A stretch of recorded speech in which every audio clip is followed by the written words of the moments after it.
Վիլեն Գաբրելյանը Գյումրի ու համայնքի ավականու ընտրությունների օրը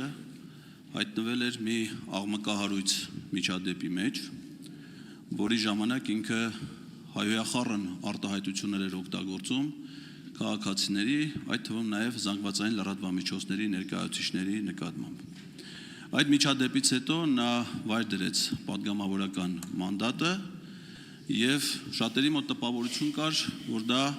քաղաքացիական պայմանագիր կուսակցության վերաբերմունքն է նրա նկատմամբ, որովհետեւ մինչ այդ ոնց որ թե կուսակցությունը սահմանել էր նաև վարքի ներկուսակցական կանոններ։ Բայց պարոն Գաբրելյանը դրանից հետո ընտրվեց կուսակցության վարչության անդամ եւ այդ վարչության կողմից առաջադրվեց որպես հանձնաժողովի նախագահի թեկնածու։ Ես ուզում եմ իմանալ ձեր խմբակցության վերաբերմունքը այդ երևույթի նկատի ունեմ այդ օրվա տեղ ունեցած իրադարձության վերաբերյալ ձեր գնահատանքը դրան եւ արդյոք սա այս որոշումը չի նշանակում, որ դուք խրախուսում եք,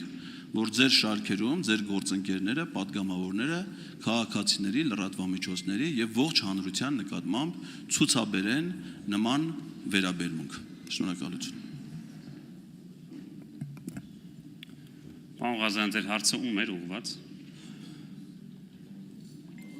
Արձագանք։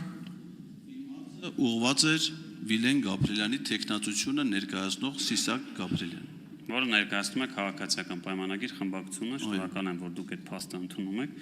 Ինչ վերաբերում է նրա վարքագծին, ես կարծում եմ ով դուք գոնե վարքագծից չպետք է խոսեք, որովհետև առնվազն դուք այս դահլիճում իրավունք չունեք որևէ արտահայտության վերաբերյալ որևէ դիրքորոշում արտահայտել, քանի դեռ ներողություն չեք խնդրել։ Պարոն Գաբրելյանը իր արարքի համար ներողություն է խնդրել։